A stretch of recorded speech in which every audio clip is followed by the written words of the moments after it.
ቤተሰቦች እንዴት ናችሁ? ዛሬ ልዩ በሆነ ርዕስ ተገናኝተናል። ጤናችን፣ ደስታችን፣ ገቢያችን፣ መንፈሳዊ እርካታችን እንዲያድግ በየቀኑ ማድረግ ያሉብንን ነገሮች አወራችኋለሁ። እነዚህ ነገሮች እኔን ራሱ ደስተኛ አድርገውኛል። ህይወቴን ከአንዱ ምዕራፍ ወደ ሌላ ምዕራፍ ወስደውታል። ምን መሰላችሁ? አንዳንዴ እኮ ገቢያችን እንዲያድግ የትምህርት ዝግጅታችን ማደግ አለበት። ልምዳችን ማደግ አለበት። ሙያችን መጨመር አለበት። በህይወት ውስጥ እስከ የሆነ ሰዓት ታድጋላችሁ። የሆነ ሰዓት ግን ማቆም የሚባል ነገር አለ። ለምሳሌ ትማራላችሁ፣ ምን ትላላችሁ፣ ከዛ ስራ ታገኛላችሁ። ከዛ በኋላ ደሞዝተኛ ስትሆኑ ህይወትን እዛ ጋር ታቆማላችሁ። ወደ ትዳር ነው የምትሄዱት። ራስን ስለማሳደግ፣ ራስን ስለመቀየር አታስቡ። በትዳርም የሆነ ሰዓት ላይ ልጅ መውለድ ህይወት ከተጀመረ በኋላ ማደግ እናቆማለን። ትምህርት ላይ ላለን፣ ስራ ላይ ላለን በጣም ይጠቅመናል። እንደውም ቶኒ ሮቢንስ የሚባል አንድ በጣም ታዋቂ ሞቲቬሽናል ስፒከር እና የቢዝነስ አማካሪ እንደዚህ ይለናል።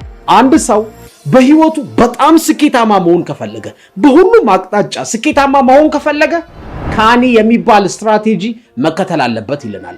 ካኒ ምንድነው ካላችሁኝ፣ ኮንቲኒየስ ኤንድ ኔቨር ኢንዲንግ ኢምፕሩቭመንት ይለናል። ሁልጊዜ የማይቋረጥ የሚቀጥል መሻሻል ማለት ነው። ታዲያ ምንድነው የምናሻሽለው? በጣም ወሳኝ የሆኑትን መርጠናል፣ ማሻሻል ያሉብንን። ከዛ ደግሞ እንዴት አድርገን በቀላሉ በህይወታችን ውስጥ እንደምናሻሽላቸው አወራችኋለሁ። ልክ ስትሰሟቸው ልክ ነህ፣ እኔ ማሻሻል አለብኝ እሱን ነገር እንደምትሉ አልጠራጠርም። እስከ መጨረሻው መከታተል አትርሱ። ቪዲዮውን እንደምትወዱት፣ ብዙ ነገር እንደምትማሩበት አልጠራጠርም። ለኢንስፓየር ኢትዮጵያ አዲስ ከሆናችሁ ቻናላችንን ሰብስክራይብ ታደርጉና ከጎን ያለችዋን የደወል ምልክት መጫን አትርሱ። ምክንያቱም አዳዲስ ቪዲዮ ስንለቅ ማሳወቂያ እንዲደርሳችሁ። ጠዋት ከአልጋችሁ ስትነሱ፣ ማታ ወደ አልጋችሁ ስትገቡ የሚያነቃቁ ኢነርጄቲክ የሚያደርጉ ጉልበት የሚሰጧችሁ አሪፍ አጫጭር መልእክቶች በእጅ ስልካችሁ እንዲደርሳችሁ ከፈለጋችሁ በቴሌግራም አድራሻችን @ኢንስፓየር ኢትዮጵያ ብላችሁ የቻናላችን አባል መሆን አትርሱ። አብራችሁን ቆዩ።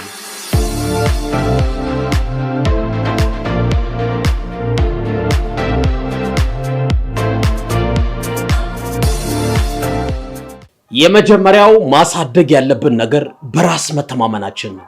ልዩነት ፈጣሪ ነው። ምን ያህል ጠቃሚ እንደሆነ እኔ ለእናንተ ማስረዳት አይጠበቅብኝም። ሁላችንም እናውቀዋለን።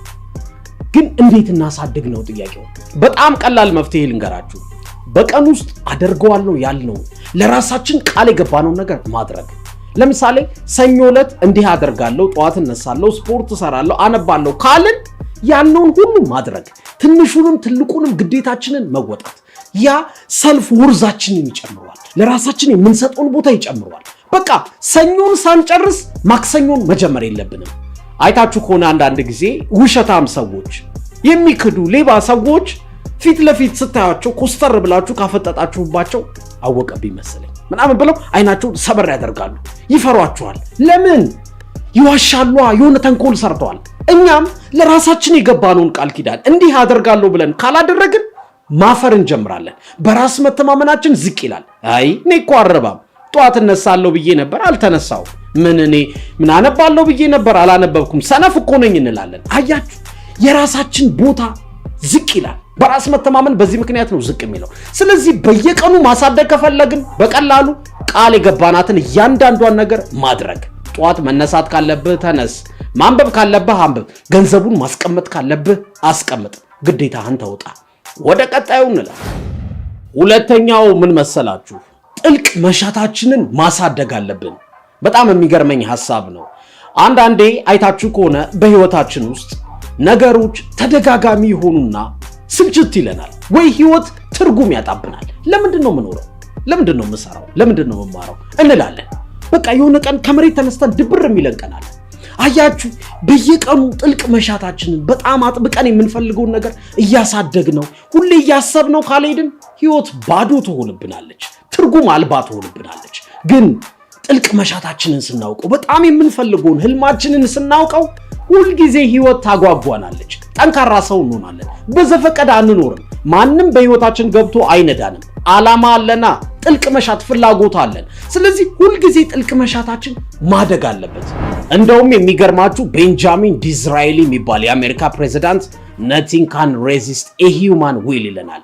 የሰው ልጅ ጥልቅ ፍላጎት ምንም ነገር ሊያቆመው አይችልም ይለናል። አያችሁ፣ የሆነ ነገር አጥብቃችሁ ስትፈልጉ ኃይል ትሞላላችሁ፣ ኢነርጄቲክ ትሆናላችሁ፣ ህይወትን በቃ ታጣጥሟታላችሁ፣ ትሮጣላችሁ፣ ትባንናላችሁ፣ አትሰንፉም። የሆነ ቀን ተነስታችሁ ህይወቴ ባዶ ናት አትሉ። ለምን? ጥልቅ መሻት አላችሁ። ወደ ቀጣዩ እንለፍ። ሶስተኛው በየቀኑ ማሳደግ ያለብን ነገር የጊዜ አጠቃቀማችን ነው። ምን መሰላችሁ? አንድ ሰው በቀን ውስጥ ጊዜውን እንዴት እንደሚጠቀም እንዴት እንደሚያሳልፍ አይታችሁ የዛን ሰው ገቢ፣ ኑሮውን ወይ መጨረሻውን መገመት ትችላላችሁ። ኪሱን ትገምቱታላችሁ ያንን ሰው። እንደውም አንድ በጣም የሚገርመኝ አባባል አለ።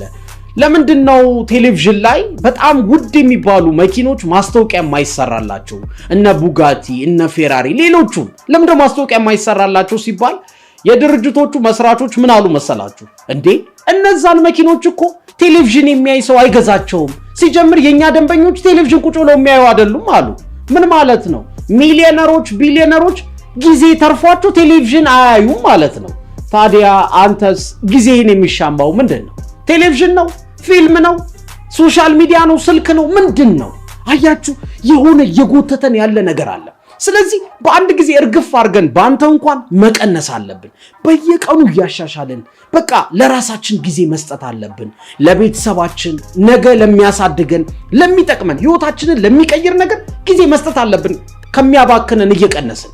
አያችሁ፣ በአንዴ እርግፍ አድርጋችሁ ቲቪ አትዩ አልልም፣ ግን ቀንሱ። ስልክ ብዙ ሰዓት አትጠቀሙ፣ በአንዴ ተውት አልልም፣ ግን ቀንሱ። ወደሚጠቅማችሁ አዙሩት። ለምን? ማደግ እንፈልጋለና። ወደ ቀጣዩ እንለፍ። አራተኛው በጣም ወሳኝ ነው። ጠንካራ ማንነት ወይም ካራክተር እያሳደግ መሄድ አለብህ። ምን አይነት ጸባይ ነው ያለህ? ግልፍተኛ ነህ? ቶሎ ስሜታዊ ትሆናለህ? ቁጡ ነህ? ተናዳጅ ነህ? ለምሳሌ ሰዎች በትንሽ ነገር ሲናገሩ እንባ የሚልህ የምታዝን ሰው ነህ? ወይስ በአንድ ጊዜ በትንሽ ነገር ደስ ብሎ መሬት የሚጠብህ ሰው ነህ? ሰው መግባባት የምትፈራ ነህ? ይሉኝታ የሚይዝ ሰው ነህ? የልብህን አውጥተህ መናገር የምታፍር ሰው ነህ? ምን አይነት ሰው ነህ? አየህ፣ ይሄ ማንነትህ ነው፣ ካራክተርህ ነው። መቀየር አለብህ። በየቀኑ ማሳደግ አለብህ። አዎ እነዚህ ችግሮች አሉብኝ፣ ቢያንስ ከጠቀስካቸው ውስጥ አንዱ የኔ ችግር ነው ካልከኝ አንድ መፍትሄ ልስጣችሁ። አንተ ያለብህን ችግር የሚያብራሩ የሚፈቱ ቪዲዮዎችን እይ። በየቀኑ 10 ደቂቃ ስጠው፣ ወይ መጽሐፍ አንብብ። ራስህን ለማሻሻል ነው፣ ጸባይህን ለመቀየር። እንዴ ተናዳጅ መሆንህ እኮ አሁን ሰዎችን ሊያስቀይም ይችላል፣ ነገ እኮ ጤናህን ነው የሚጎዳው፣ ህይወትህን ነው የሚያበላሸው። ታዲያ ምን ይሻላል? አሁን እንዳልኩ አድርግ። በጣም አሪፍ ባለሙያዎች የተናገሩትን ስማ። እንዴት አድርገህ ጸባይህን እንደምትቀይር አስብበት። ከዛ አንብብ መጽሐፍ። ሌላ ደግሞ በጣም አሪፍ መፍትሄ ምን መሰለ? በማንነታቸው የምትቀናባቸው ሰዎች አይጠፉም በዙሪያ። ከነሱ ጋር ዋል፣ ከነሱ ጋር አውራ፣ የነሱን ኳሊቲ ውሰድ። ህይወትህን ትቀይራለህ። በየቀኑ ማሻሻል አለብህ። ወደ አምስተኛው እንለፍ። አምስተኛው ማለዳህ ማማር አለበት። ቀንህን የምትጀምረው በምንድን ነው? በዜና ነው? በጭቅጭቅ ነው? ወይስ እንደ አብዛኛው ሰው በጥድፊያ ነው? ከእንቅልፍ ትነሳለህ፣ አይንህን እየጠራረክ ፊትህን ትታጠባለህ፣ ጥርስን ትፍቃለህ፣ ቁርስን ትበላለህ፣ ተቻኩለህ ለባብሰህ ወደ ስራ ወይ ወደ ትምህርት። እንደዛ አይነት ሰው ነህ? እንደዛ ከሆነ በጣም ምርጡን ጊዜ እየተጠቀምክበት አይደለም። ጠዋት ማለት እኮ በጣም የሚገርም ሰዓት ነው። ፈርስት ኢምፕሬሽን ኢዝ ዘ ላስት ኢምፕሬሽን ይባላል። ቀንህ በምርጥ ነገር ከተጀመረ ሙሉ ቀን ውብ ሆኖ ይውላል። እንደምትፈልገው ነገሮች ይስተካከላሉ። ጠዋት ማማር አለበት። ስለዚህ ምን ታደርጋለህ መሰለህ? ጠዋት እንደተነሳ ቀደም ብለህ ተነሳ። ከሌላው ጊዜ አመስግን። ከዛ ጸሎት አድርግ። ከዛ ፊትህን ታጠብ። ረጋ ብለህ ቁርስህን ብላ። ከቻልክ ቀደም ብለህ ስፖርት ስራ፣ ሻወር ውሰድ። ነቃ ትላለህ። በቃ ቀንህ ያምራል። ማለዳህን ማሳመር አለብህ። በየቀኑ እያሳደግከው ሂድ። ለውጦች በጣም ፈጣን መሆን አይጠበቅባቸውም። በነገራችን ላይ ራስህን ስትቀይር ትላንት ከምትነሳበት አሁን 30 ደቂቃ ቀደም ብለህ ልትነሳ ትችላለህ። ዋናው ነጥብ እያሻሻልከው የማይቆም ጥረት አድርግ። ወደ ስድስተኛው እንለፍ። ስድስተኛው ራስህን እያወቅከው መሄድ አለብህ። በየቀኑ ከራስህ ጋር መግባባት አለብህ፣ መናበብ አለብህ። ራስህን ካላወቅከው ስለ ጠፈሩ ብትመራመር፣ ስለ ምድር ጥልቀት ብታውቅ ስለ ገንዘብ ብታውቅ ስለምትፈልገው ነገር በሙሉ ዕውቀት ኖሮ ስለ ራስህ ካላወቅ መቼም አትደሰትም። የእርካታ ጥግ ያለው አንተ ውስጥ ነው። ራስህን ስታውቀው በመንፈሳዊ ይሆናል፣ በዓለማዊ ይሆናል። የሚያስደስትህን ስታውቅ ህይወትህ እያማረ ይሄዳል። አለበለዛ እንደ ከበሮ ነው የምትሆነው። ከበሮ ታውቃላችሁ ይጮሃል አይደል? ውስጡ ግን ባዶ ነው። አየህ ያንተም ህይወት በሀብት ቢጮ፣ በእውቀት ቢጮ፣ በነገሮች በሰዎች ብትከበብ ውስጥ ባዶ ከሆነ ባዶ ነህ። አየህ ስለዚህ ራስን ማወቅ አለብህ። እኔ ምንድነው የሚያስደስተኝ? ምንድነው ሰላም የሚሰጠኝ? የአይምሮ እርጋታ፣ መንፈሳዊ እርካታ የሚሰጠኝ ምን ባደርግ ነው ማለት አለብህ። ወደ ሰባተኛው እንለፍ። ሰባተኛው ሙያ፣ ዕውቀት በየቀኑ ማደግ አለበት። ምን መሰላችሁ? አብዛኛው ሰው ከተመረቀና ስራ ከያዘ በኋላ ዕውቀቱን ሙያውን አያሳድግም። የሚገርማችሁ የ20 ዓመት ልምድ አለው ይባላል፣ ግን አይደለም። የ1 ዓመት ልምዱን 20 ጊዜ ደጋግሞት ነው። የጨመረው ነገር የለም። የዛሬም 20 ዓመት አሁንም ያለው ዕውቀት ተመሳሳይ ነው። ራሱን አላሳደገም። ለምሳሌ እኔ አሁን ሁልጊዜ የምሰራቸው ቪዲዮዎች ተመሳሳይ ቢሆኑ ማን የሚያየኝ ይመስላችኋል? ይሄ ልጅ ጤነኛ አይደለም እንዴ? እንደው ሲደጋገም የምንሰለችው አይመስለውም እንዴ? እንዴት ነው እኔ ከፍቼ የማይለት እንደምትሉኝ እርግጠኛ ነኝ። ስለዚህ ሁልጊዜ አዲስ ነገር ማምጣት አለብኝ፣ አዲስ ነገር ማወቅ አለብኝ እናንተ ጋር ለመድረስ። ስለዚህ ሁላችንም በሙያችን የሆነ ነገር እየጨመርን እያሳደግን መሄድ አለብን። በተለይማ የምንሰራውን ስራ እንደ መዳፋችን ስናውቀው ገንዘቡ ሲመጣ ቢዝነስ እናደርገዋለን። በቢዝነሳቸው በጣም ስኬታማ የሆኑ ሰዎች የሚሰሩትን ስራ እንደ መዳፋቸው ያውቁታል፣ ጠንቅቀው ያውቁታል። አንተ የምትሰራውን ስራ በእውቀት በሙያ ባሳደግከው ቁጥር ነገ አቅም ሲኖርህ፣ ካፒታል ሲኖርህ የሚገርም የቢዝነስ ሰው ትሆናለህ። ስለዚህ በየቀኑ ዕውቀትህን ሙያህን ማሳደግ አለብህ። ወደ መጨረሻው እንለፍ። 8ኛው በጣም ወሳኝ ነገር ነው። በየቀኑ ደስታህን መጨመር አለብህ። አየህ የዚህ ዓለም ሩጫ ጥጉ ደስተኛ መሆን ነው። ሀብታሙ ሀብታም ከሆነ በኋላ ደስተኛ ሆኜ ፈጣሪን እያመሰገንኩ መኖር ይላል። አሁን ለምን አታመሰግንም? አሁን ለምን ደስተኛ አትሆንም? ስለዚህ በየቀኑ ደስታ የሚሰጥህ ነገር ማወቅ አለብህ። ምንድነው ለአይምሮዬ ሰላም የሚሰጠው ነገር? ደስተኛ የሚያደርገኝ ምንድነው ማለት አለብህ። መስጠት መጀመር አለብህ። የምትሰጠው ገንዘብህን ብቻ አይደለም። በዙሪያ ጊዜህን የሚፈልጉ ሰዎች አሉ፣ ፍቅርህን የሚፈልጉ ሰዎች አሉ፣ ያንተን አይን ያንተን ትኩረት የሚፈልጉ ሰዎች አሉ። አየህ ያንን ስታደርግ ደስተኛ የሚያደርግህ ነገር ይጨምራል። በህይወት ውስጥ የሆኑ ትርጉም ያላቸው ነገሮች እያደረክ እንደሆነ ይገባሃል። እንደ ማሽን እየሰራው ነው አትልም፣ እንደ ሰው እየኖርኩ ነው ትላለህ። ወዳጄ ዛሬ ተኝተህ ማደርህን እርግጠኛ አይደለም። ታዲያ ለማን ብለህ ነው ማትደሰተው? ዘላለም እንደሚኖር ወጥረህ ስራ። ዛሬ እንደሚሞት ደግሞ መደሰት አለበት። የዚህ ቪዲዮ ዋና ዓላማ በህይወታችን ውስጥ ትናንሽ ለውጦችን እያደረግን የሆነ ቦታ ላይ ከፍ ማለት ነው።